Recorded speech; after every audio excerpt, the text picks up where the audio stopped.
On the final panel of our conference. Well, if you sit there, you will be facing away from me, so don't sit there. But I'm going to stand up, I think.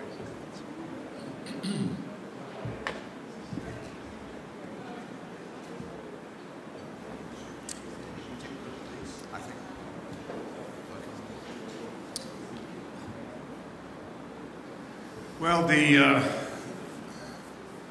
people sitting before you need no introduction. This is my opportunity to quiz the inquisitors. And what we're going to try to do is tease out some of the major themes that have emerged from the conversations that we have had yesterday and today. And so I'm very pleased to welcome back to the podium Mike Levine, Dermot Manning, Neville Taneja, and Riga Stoganis. Could we have the questions up on the screen, please, that we threw together?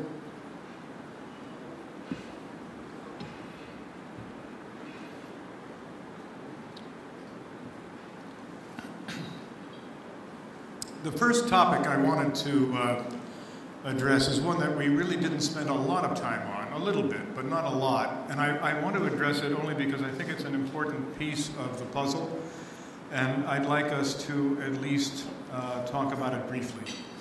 The question, I must tell you, is a rhetorical question. I believe the answer is fairly obvious. The question is, has the industry been effective in persuading government to address some external impediments to market growth that are specifically the responsibility of government? We all know the extent to which security has compromised the travel experience. We keep talking about a modernized air traffic management system. We've got NextGen in the US, Cesar in Europe. We keep talking about it. We haven't yet got it done. Improved airport access. Well, anybody who made the trip from the airport in Istanbul to this hotel probably needs no education as to the importance of that particular part of the puzzle. We talked about the ETS a bit last night. Somehow the industry has been singled out as a major contributor to global climate change and is being taxed by Europeans regardless of where they're from. And then more or less impediments to liberalization where they continue to remain, and there are too many of them still on the planet. I will just share my view, if I can, which is that, and I speak not so much as an advocate myself now, but as a recovering regulator who was in a position to receive the entreaties of industry, if only I had heard them. I rarely heard effective entreaties from industry about some of the things that I thought were some of the industry's biggest problems. And two of our panel members have actually run airlines, 3 of them, as a matter of fact. And I'm curious, from the perspective of people within the industry, what you think the solution to that problem is. Why is it that we know that the industry is very good at complaining about taxation. That's a perennial complaint. It's a quixotic complaint, I might say, because I've never seen any response from the government to that particular complaint. What about some of the other items on this list, which in my mind must be bigger ticket items in the great scheme of things than taxes? Why isn't industry doing more, despite its various organizations, to make government change? Because I think your list basically combines 2 categories. One are things that the industry can't do anything about, that are driven by political forces bigger than they can manage. You mentioned taxation, but I would put security in the same category. That is, so many other political constituencies and bureaucratic vulnerabilities are engaged with that I don't think the industry can be very effective. The other half of the list are things that the industry doesn't in fact agree on, like liberalization, for example, on which the individual firms, the industry, have very selective views. They're all for liberalization that gives them opportunity and against liberalization that gives them competitors. It's like selective antitrust enforcement, selective opening of markets and all the rest of it. So if you take a list that consists of things you can't do anything about and things you can't agree on what to do about, oddly enough, not much happens. Should we just throw up our hands? Oh, well, it would be nice if the industry agreed on more, and it would be nice if if they could have more impact on the world. I think, for example, you mentioned emissions trading schemes.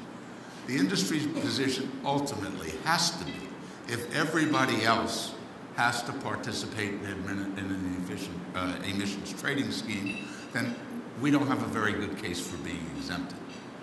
The problem is that politically, it's difficult to imagine that people with better political impact, that is, more distributed constituencies, better organized and so on, won't drive this process. And the industry doesn't even agree on whether they can say what I just described.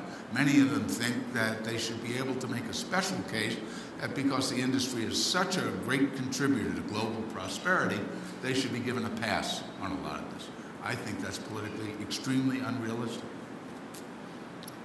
I don't think, my view is the industry has not taken that position. The industry has said we're prepared to participate, but we're prepared to participate in keeping with the Chicago Convention's rules. That is to say, this has to be done by mutual agreement. States have to agree.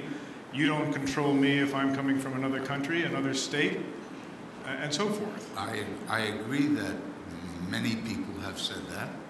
I don't believe that is the personal view of all airline chief executives, let me put it that way. And I think also that waiting for the kind of multilateral agreement that you would require within the Chicago Convention is extremely unrealistic, although I could imagine some set of Chicago Convention subset agreeing on a scheme and then frankly imposing it on lesser Chicago participants. But we may be getting farther into this than we really want to. Does everybody agree with Mike's assessment? I mean, which is not beyond the pale. I mean, I think... I think you're being unfair. We've had enormous liberalization in the last 15 years.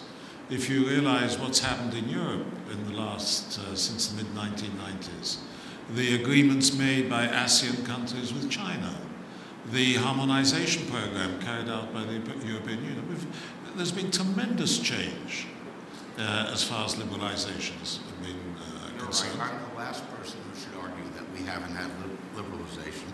And so in overall terms, I think we'd have to agree that the market opening initiatives of the last 30 years have been remarkable. So I stand corrected on that. And we've had the point I made yesterday morning about informal liberalization, things happening which are changing the way the industry operates.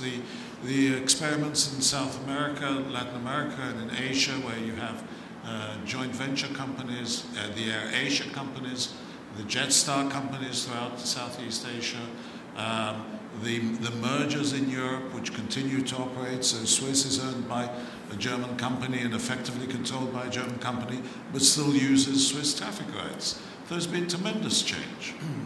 Well, maybe my list is one of those aptitude tests where you're supposed to say which one of these things doesn't belong in the list. And so or to test our knowledge, perhaps.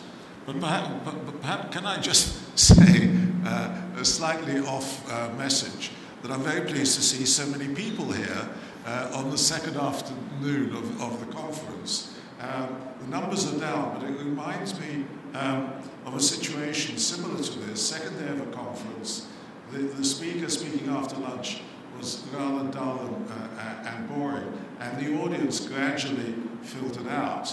And when he finished, there was one person left. So when the speaker got down, he went up to the person, he said, "Thank you for staying." The man said, "It's all right, I'm the next speaker."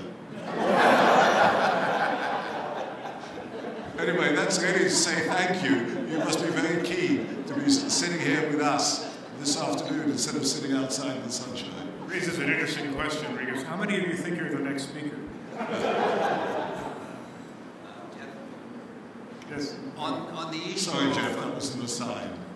On the issue of, is government slow or have they achieved some of the things? I do, as a consumer, not in your position having worked for the government, see opposing forces here.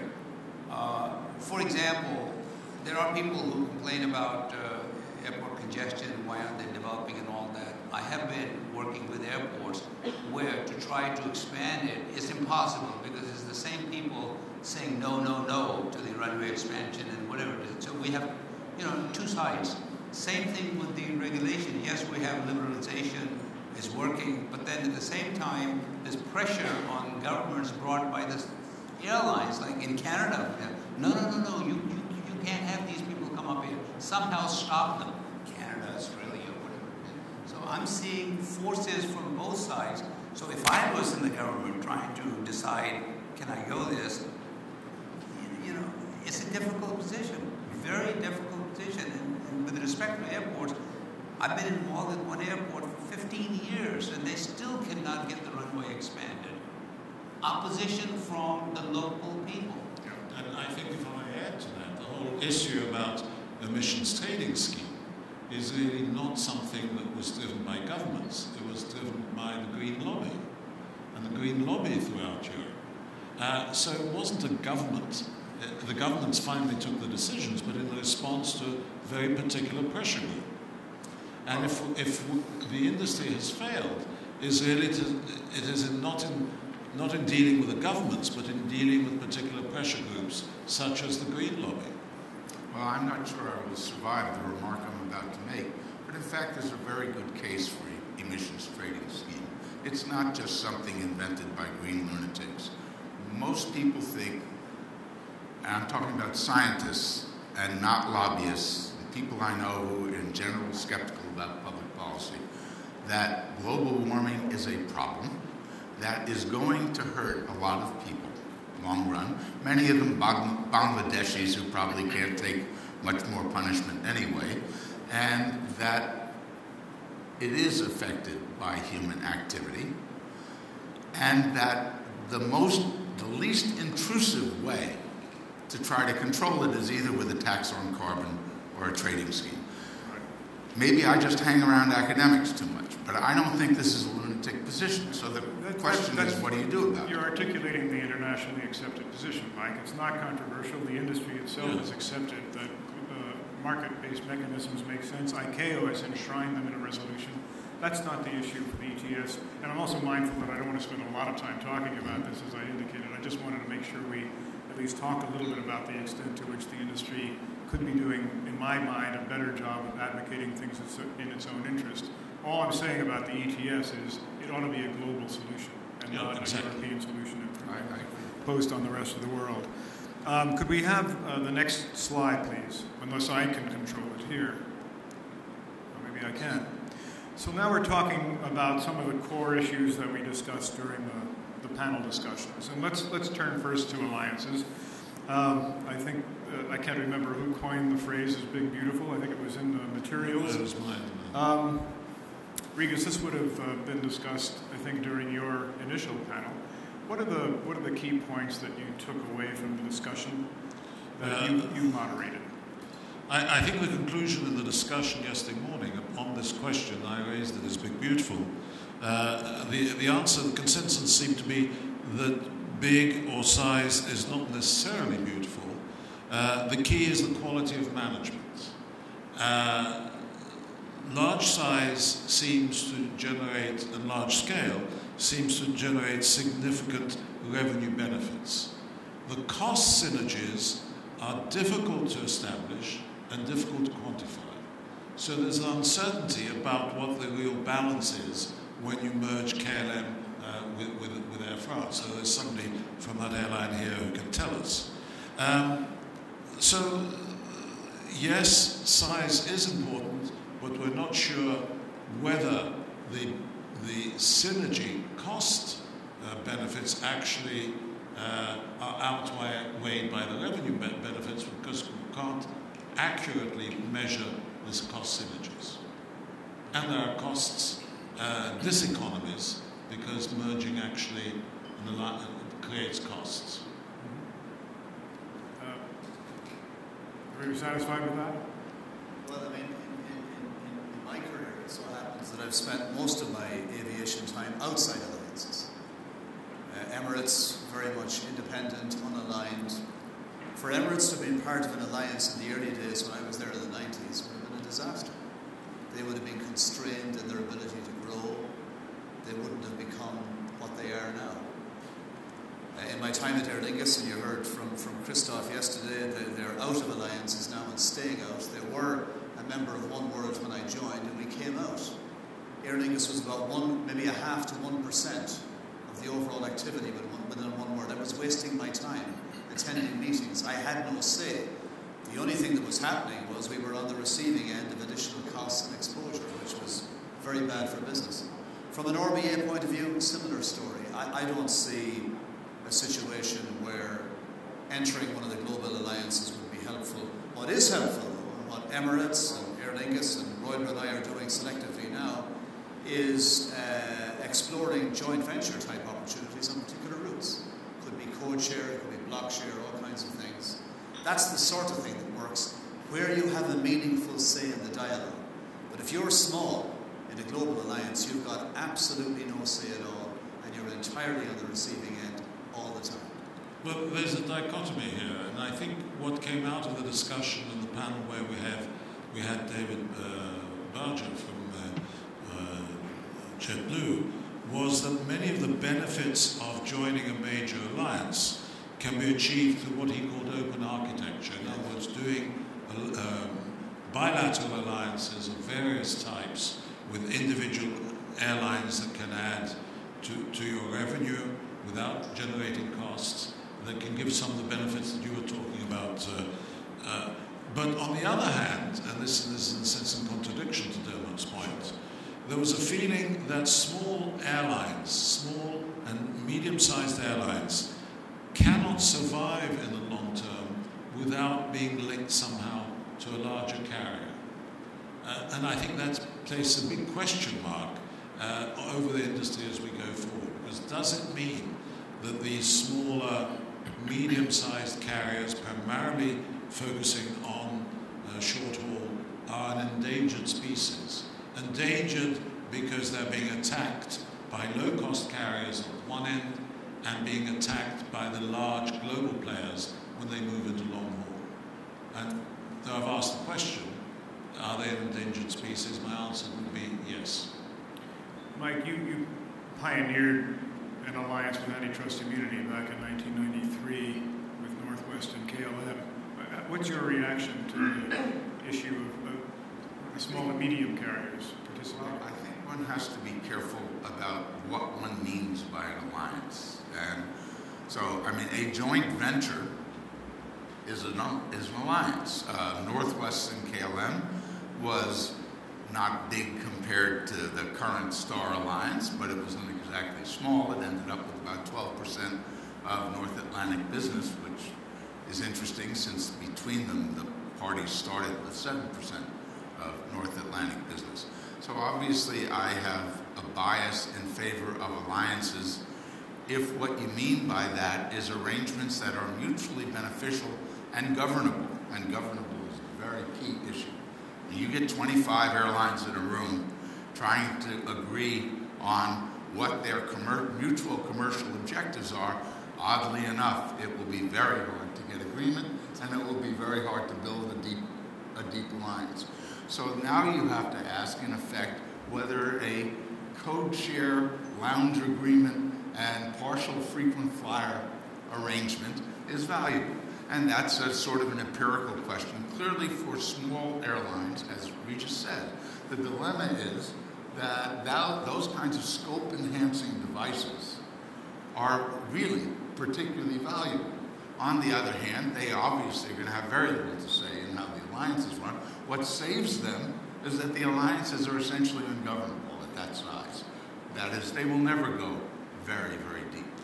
If within the alliances, or aside from the alliances, partners find manageable joint ventures that might include 2 or 3 or conceivably four is getting to be a very big number for this kind of activity, then in that case, I think alliances are potentially very, very valuable.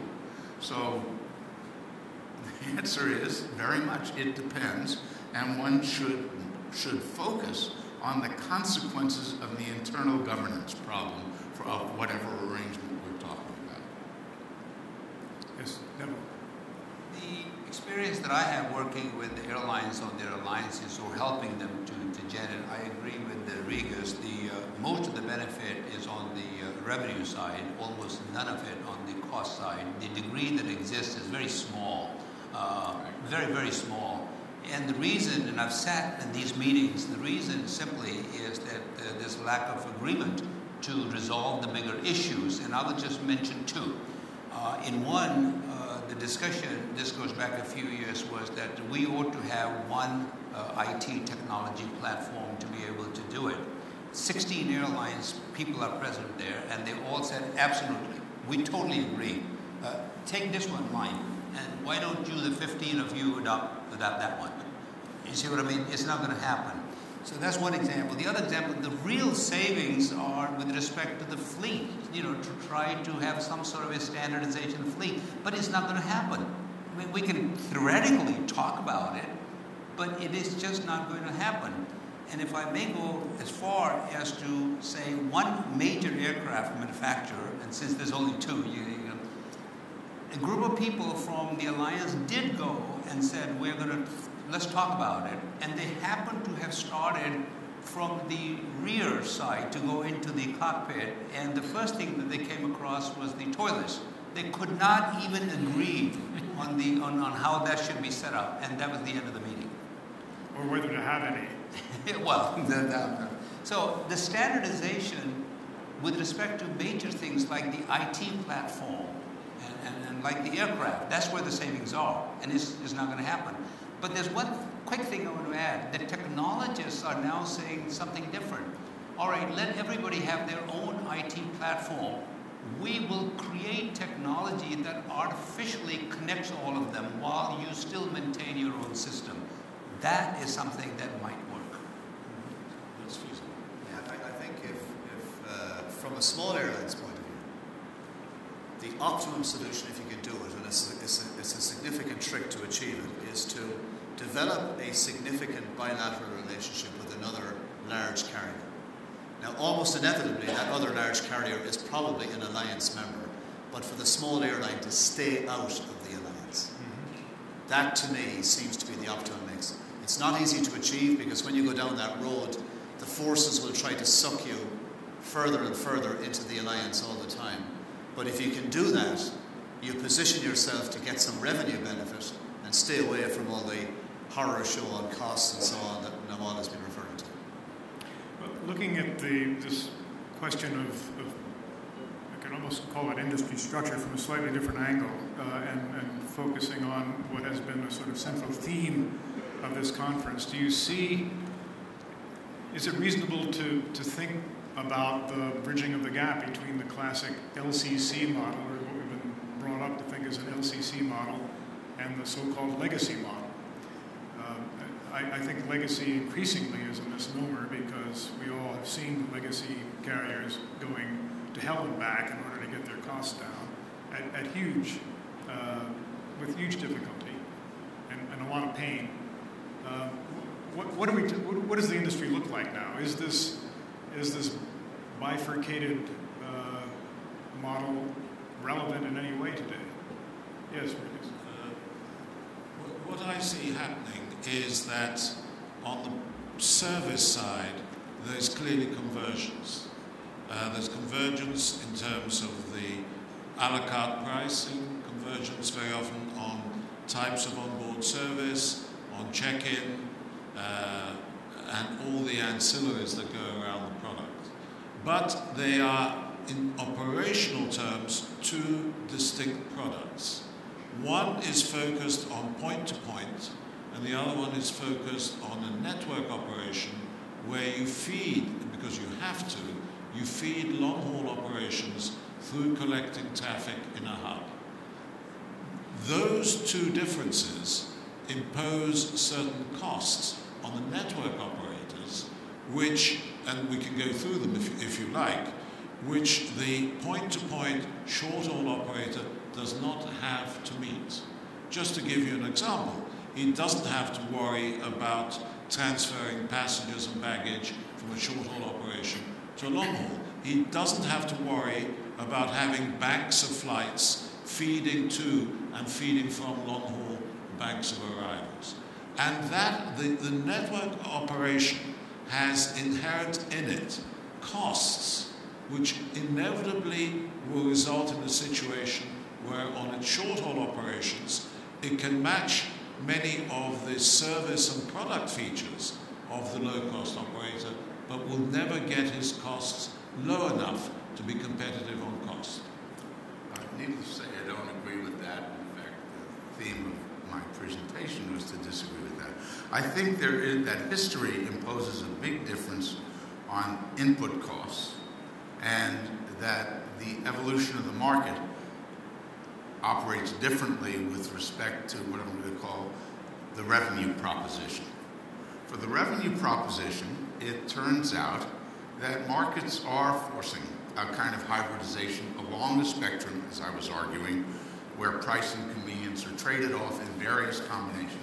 And we've heard that from panelist after panelist of so-called LCCs that turn out to be rather different one from another. And the possibility that there will be different combinations under different market conditions continues. And it's not that what Regis is saying about the costs of banking or the cost of transferring bags is wrong. It's that one can decide how to do that and how conveniently you want to do that. You can run very loose hubs like Southwest. You can run non-hub focused cities in which passengers can make their own connections. You can run non-hub focused cities in which you're willing to sell through tickets and through baggage service of some kind, or any combination of those, depending on what you can make commercially credible under your circumstances. On the production side, history has an enormous impact. The advantage of so-called LCCs is not that they are point-to-point or high frequency, it's that they are greenfield operations. And they don't have a labor history that was influenced so heavily by pattern bargaining in heavily protected markets. It turns out that in the United States, for example, bankruptcy is the only way to modify those arrangements. And even then, what you can modify turns out to be limited. And erasing the culture that was created by those arrangements turns out to be enormously difficult. It's no accident that it's easier at Delta that never had a union than it is at other airlines which did to make changes, but it's hard even for a Delta to get its costs all the way down because of its history. On the other hand, when an LCC decides to hybridize, like, for example, JetBlue, a particularly successful example, it starts from a green field and a culture that's open to change and evolution. So it has the possibility of doing it more efficiently. In effect, the legacy factory has real historical disadvantages.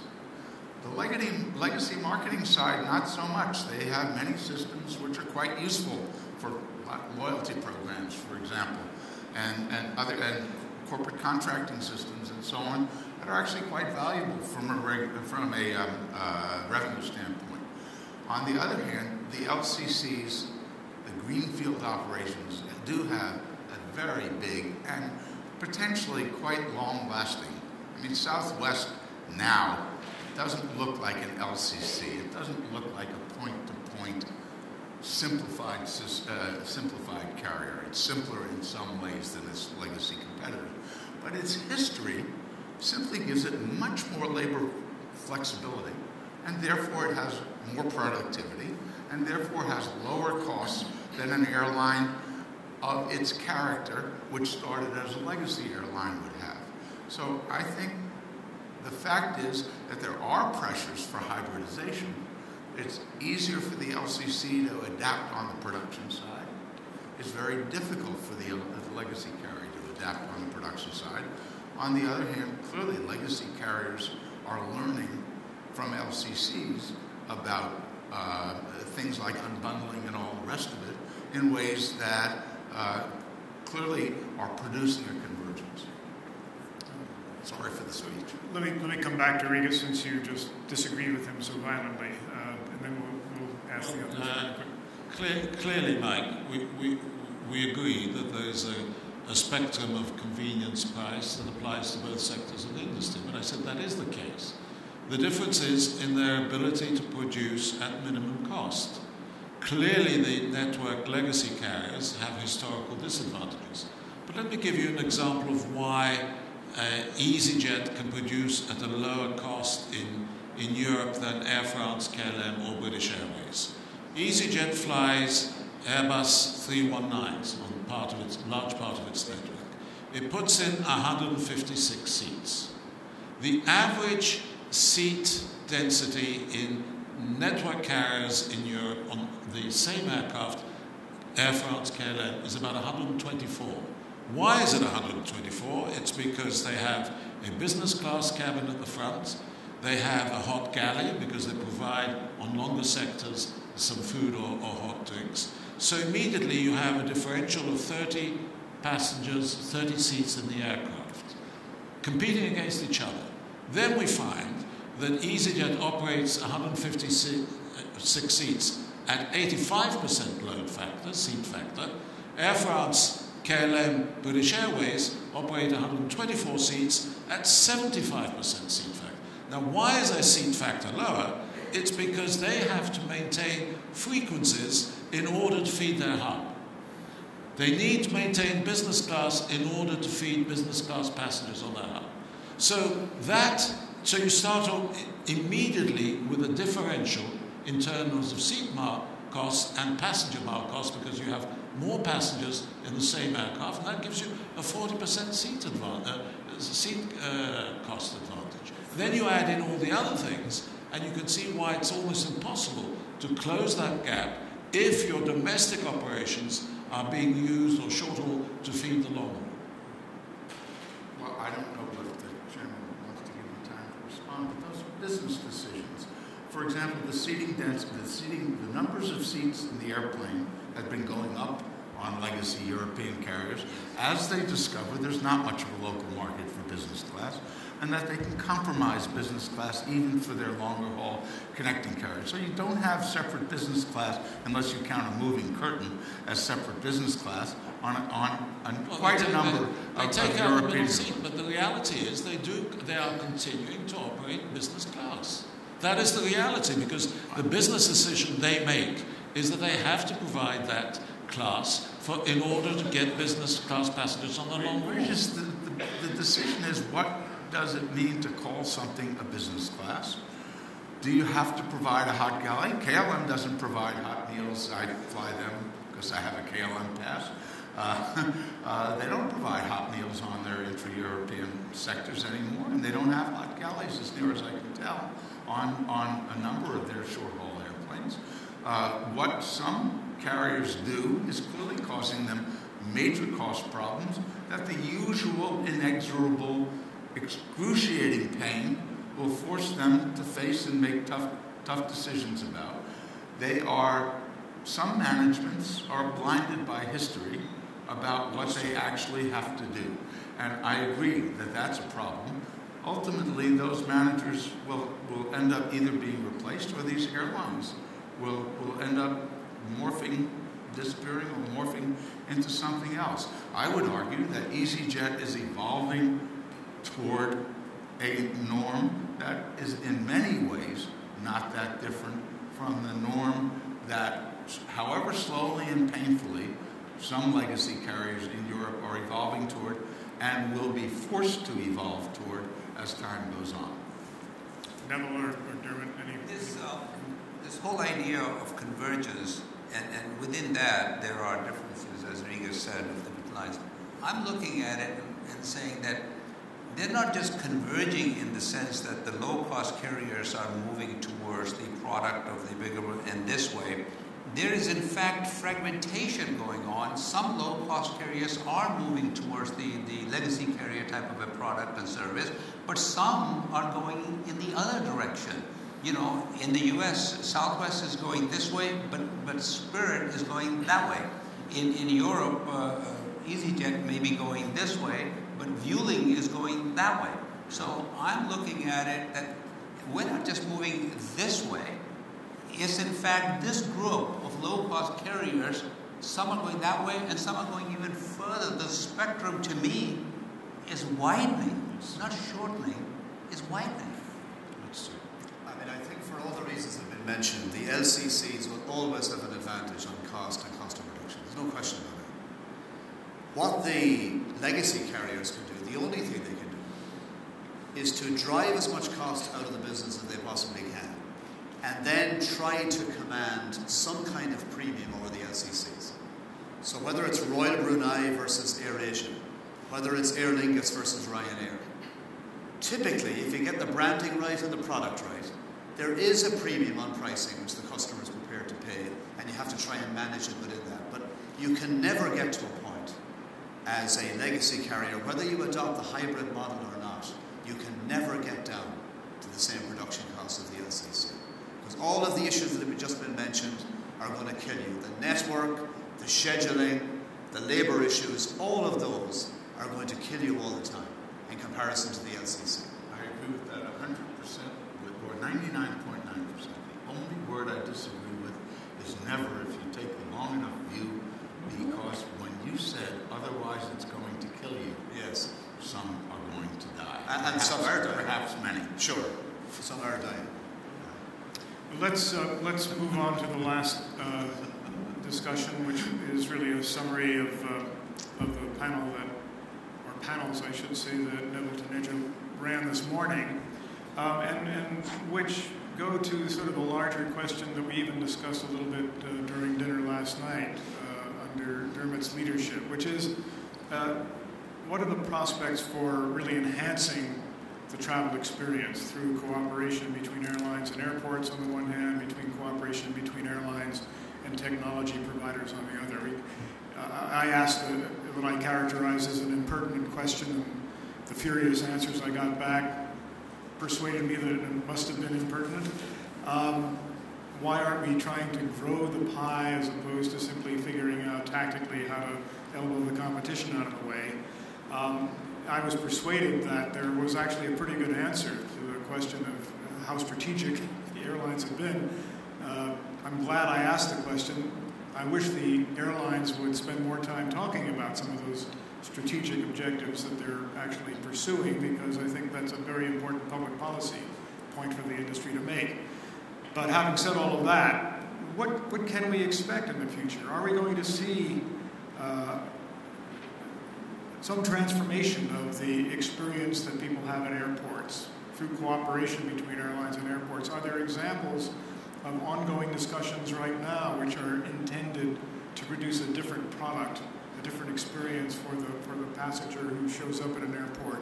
And the same question, second, would be, are we working with technology providers today to provide a very different sort of experience, the kind that Gillian was talking about, which is sort of an Amazon of the skies, if you will, where you really do have perfect information about the array of offerings that are relevant to the itinerary that you would like to pursue, and which enable you to make a rational and intelligent economic choice. I'll take your statement in two parts. Let's talk about the experience first. Yes, individual sectors are trying very hard to improve the experience for the customer. Airlines, on their part, they're using whatever they can to send you the information on technology or whatever to improve the experience. Airports, on their part, they're trying to do whatever they can to improve it. But the problem that I see is that while the airport is doing whatever it can to do their part, and this is the part that's missing. And technology is here, but I think one of my panelists used the word the will.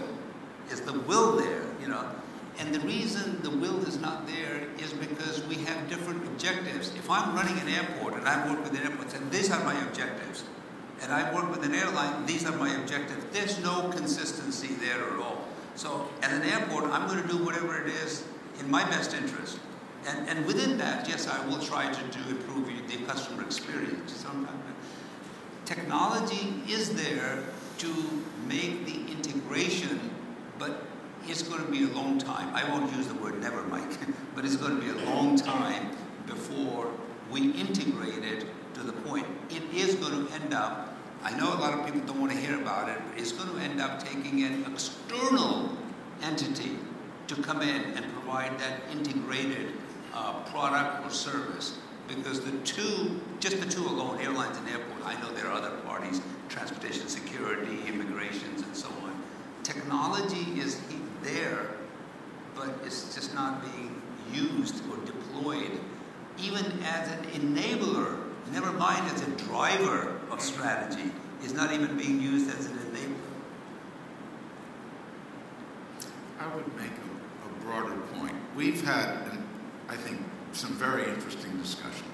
It's clear that in some sense, at the thinking level, much of the industry is up for grabs in the sense that people are trying to rethink the product, they're trying to rethink the customer interface, they're trying to rethink how they use technology, all the rest of it. And all of us are sitting around having very interesting discussions about it. The basic theme of which is there are all these wonderful possibilities out there. How come those airlines aren't doing more with it? And the answer for anyone who wants to look at the speaker biographies becomes clear.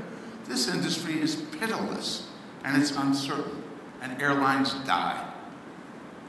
So airlines are conservative. They're conservative because for most innovation, the upside doesn't look as appealing as the downside looks risky. And it's not even that someone could calculate an expected value that's positive. The variance downside can't be tolerated. Variance on the upside, well, you live to fight another day. Variance on the downside, you're gone. This industry, until that changes, will always be more conservative than those high-tech airplanes and fancy computers make it look like it should be. And I'll tell you the economic fact that makes it so. In most businesses, your fixed costs are really fixed in the sense that once you pay the mortgage, they don't cost you something on a daily basis except the monthly payment. In this business, our fixed cost is the schedule, and it's all cash costs. It's labor, it's fuel, it's all the rest of it. In this business, if things aren't working, you run out of money at a fabulous rate. That could make a person conservative.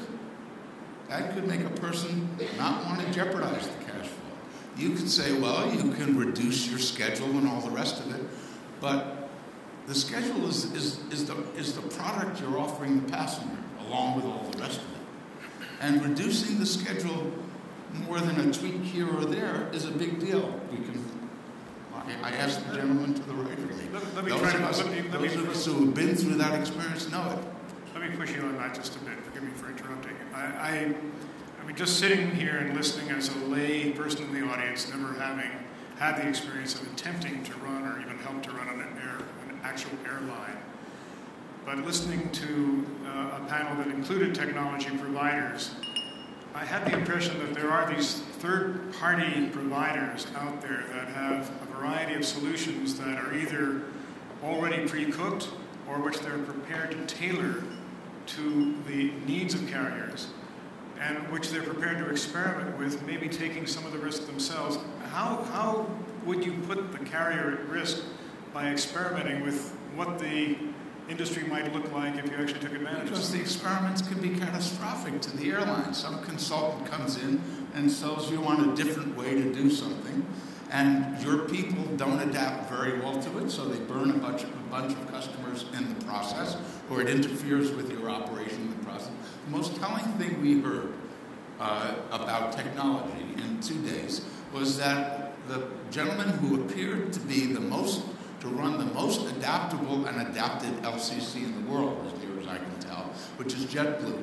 When he changed platforms, went from a platform that 50 airlines, I don't know how many, are on, that had certain capabilities that were adequate for one kind of LCC, to another platform that had only been around for 50 years or whatever it is. And what is he telling you? That he's unwilling, he's too dumb to have a consultant come in and tell him what wonderful things a different platform might do? No, he's telling you, I can't afford to take the risk that this clever technology change will confuse my employees and burn my customers and ruin my operation. Now, if he has that problem with a culturally adaptable labor force that's only been around for a few years, imagine what your problem is with a labor force that ranges in age from 18 to 60 or 65, that's been around for a long time and has been accustomed to using certain kinds of technology. If they don't all adopt it in a way that allows customer service to continue to be positive or the operation to run smoothly, we go back to my life-threatening story. Well, I mean, you're positing somebody coming in and in a turnkey sort of arrangement suddenly transforms an airline into something it doesn't understand. I'm not suggesting that anybody would do that rationally. I ran IT at Northwest, and it's a swamp from which it's difficult to return alive.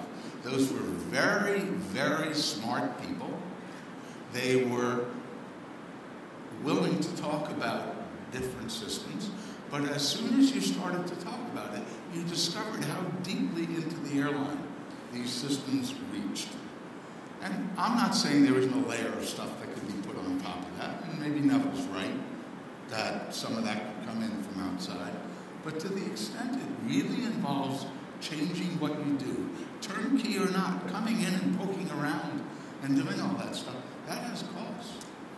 I think if I may, a good example of where you can push it too far is every airline is looking for the next great opportunity on ancillary revenue. It's what Nawal spoke about this morning, where we get to the top of that S-curve. What else is there out there? And one of the ideas that was put forward this morning, which a number of airlines are looking at, is this notion of creating some kind of onboard shopping where you pick up your purchases when you arrive at the airport. Now that sounds great, except when the day comes that it doesn't work, and there'll be days when it doesn't work for a variety of reasons, many of which are unconnected with the airline. The people who are going to get badgered at the airport are the airline staff who had nothing to do with the damn thing in the first place. So suddenly you have a massive internal problem because you were trying to fix a revenue problem on the other side. And that's one of the reasons why airlines are notoriously conservative and notoriously defensive when it comes to this kind of stuff. Because if you push it too far, you can actually make a bad story worse instead of trying to solve the revenue problem that you started out with. And that's the reason for this. You might call it an inertia factor that says, no, that's too risky, we're not going to do it. But that's the reality, because if you get it wrong, the penalties are enormous. They really are enormous. Neville, we've heard the conservative view. Let's hear the radical view. Now, I want to clarify a couple of things. They are important. First, I want to go back to what Mike was saying, and I totally agree with him that within an airline, the technology, the scary part of the technology is there, like the reservation system. Somebody comes up and says, I've got a new reservation system for you. Wait a minute, this PowerPoint presentation is great, but am I going to risk what I have and lose all that? I totally agree with you, 100%. Where I was saying an outsider is going to come in is at a different level. What I was talking about is, like, for example, instead of an airline creating a super P&R that has the car rentals and hotels and airlines in it, I'm not going to do it. That an outsider will say, I'll coordinate your airline with the car rentals and the hotel, that type. I didn't mean that the outsider will come in and totally take over the IT part internally because of the risk that you said, which is exactly on. Well, Patrick, to pursue what was being said, when the passenger comes running indoors, that's what screwed up the parking, and they're now 3 minutes past the closing time for check-in for the flight. Who are they going to blame? That's right. You're exactly. So that's why the airline is afraid, and there's too much risk on it, and that part of it isn't going to change. I wonder if we should open it up to the floor for any final questions, maybe for 10 or 15 minutes more before we call it a day. Any questions? In the back, please. That's Air France, KLM. Is this working? Yeah. Indeed, my name is Veef Lessen. I'm from Air France KLM. I must say, just as a quick comment, I tend to believe the story that Mike was presenting to us most in terms of what I can recognize in a large airline group. I was wondering though, talking about the difficulty of integrating so many parties in the value chain. Looking at other industries, what typically happens is that you then get vertical integration. Somebody tries to control more of the value chain. Looking at the large alliances in the world, what do you expect? Is it logical to assume that in the future there might be alliances trying to actually move up and control larger parts of the value chain in order to be able to produce products that can be more differentiated to customers? How integrated are Air France and KLM? Sorry, I couldn't hear you. How integrated are Air France and KLM, which are commonly owned? We're moving in that direction. I think that's an interesting question, but I think we've gone through that phase because the airlines that tried to control the whole value chain and more of it were of course the airlines that were based on tour operators, where they tried to run the travel agency in the high street. They ran the airlines, which flew you. They bought rooms in or bought the hotels where you stayed. They very often had the ground handling facilities at one end or the other. But that model in the end began to break up because people want individual choice and flexibility. And in Europe, the package holiday industry has shrunk dramatically. It's not going to die because some people still like the fixed 7-day, 14-day holidays. But what the internet, the low-cost carriers, and the way they tie their products together gives people the flexibility to make multiple choices. As I said, I think perhaps yesterday, you could go to EasyJet or British Airways website, book your flight, book a hotel, look through a portfolio of hotels. You get assessments of the hotels, book for 2 days or 5 days or a week, choose 2 hotels, car. So, but all of that has come about by specialization and outsourcing all those things. In other words, the vertically integrated travel company, I think, is now dead. And what the internet allows us to do is to get the specialists to do it, get the specialist car hire firms, specialist hotels, specialist travel providers. So I think we're actually moving in the opposite direction, which is not trying to control the whole value chain, but trying to control that bit of it which we specialize in, and using technology to offer the best service we can for that part of it. And I wasn't trying to be flip or sarcastic about Air France and KLM. There's a reason why Air France and KLM, even though commonly owned, aren't more integrated. Airlines are notoriously difficult to put together because they're highly tribal. The reason is you can't specify in a book what everyone should do in every situation. So they develop cultures that allow them to deal with stochastic events, and the cultures are often different.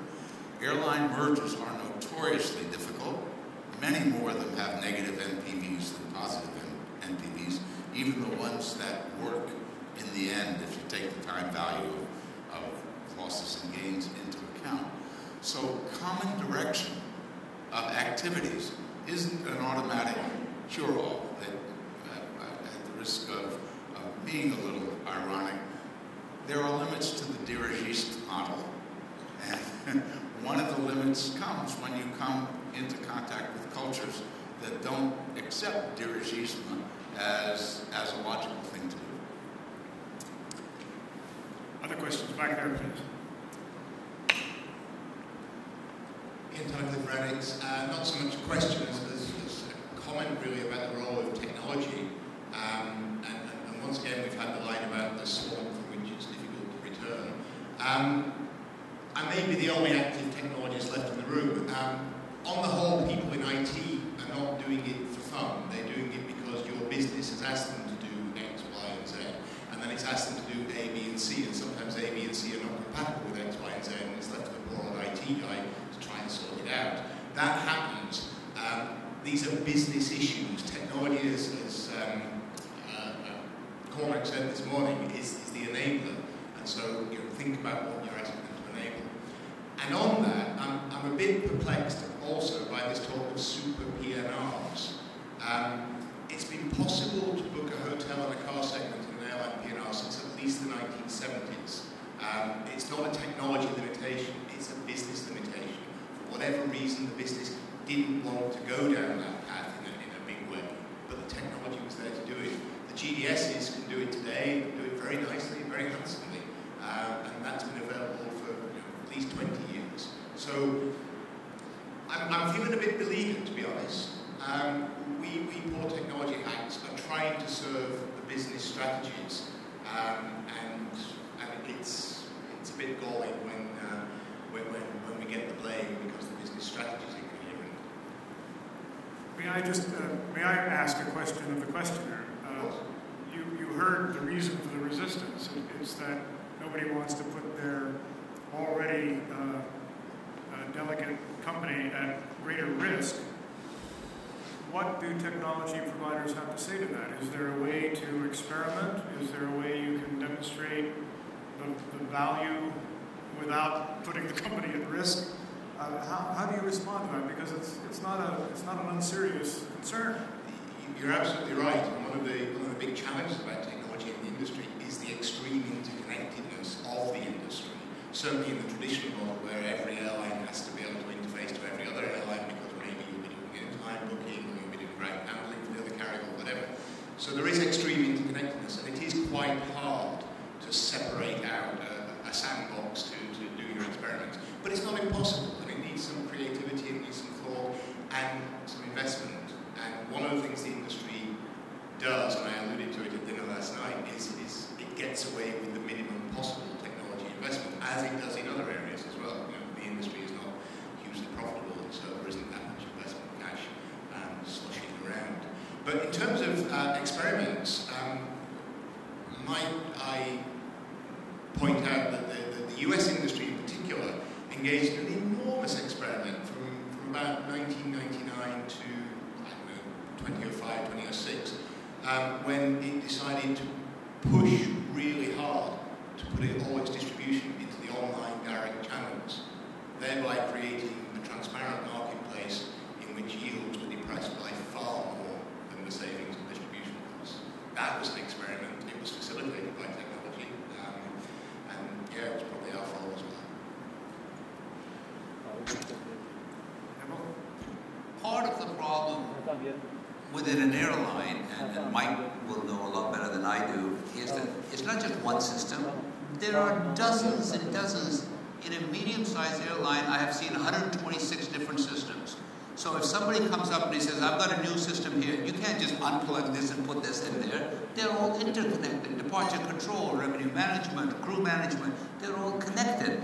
And the risk of saying, well, I'll unplug this and put that in and say, wait a minute, that's going to screw up all of my crew management.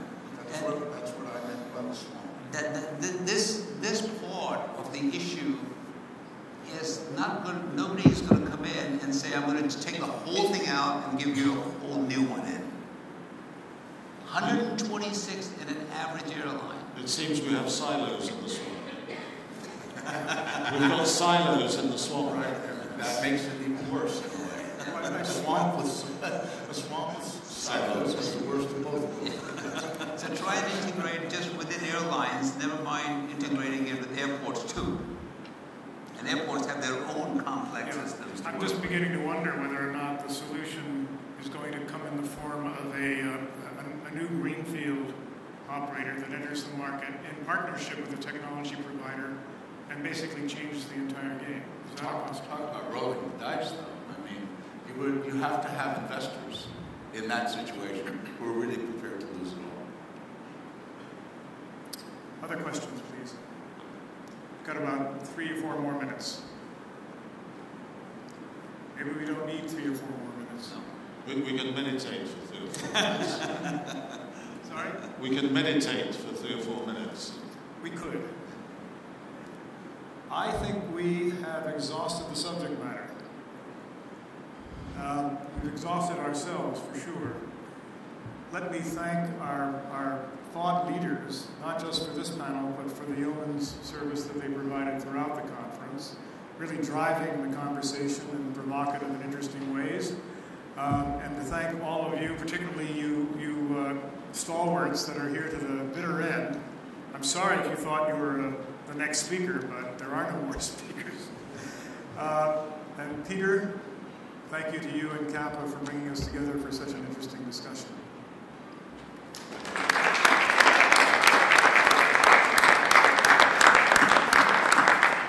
Don't forget to fill out your evaluation forms. The evil eye awaits.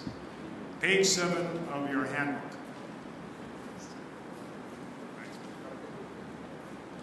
And a big thank you to you, Jeff, for conducting things in such a nice, informal but relatively strict way.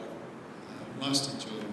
I'm deeply honoured to have had such a distinguished group of really outstanding people to act as thought leaders. And I think that's shown through very much in the way the conference has proceeded. Thank you again. Thank you very much.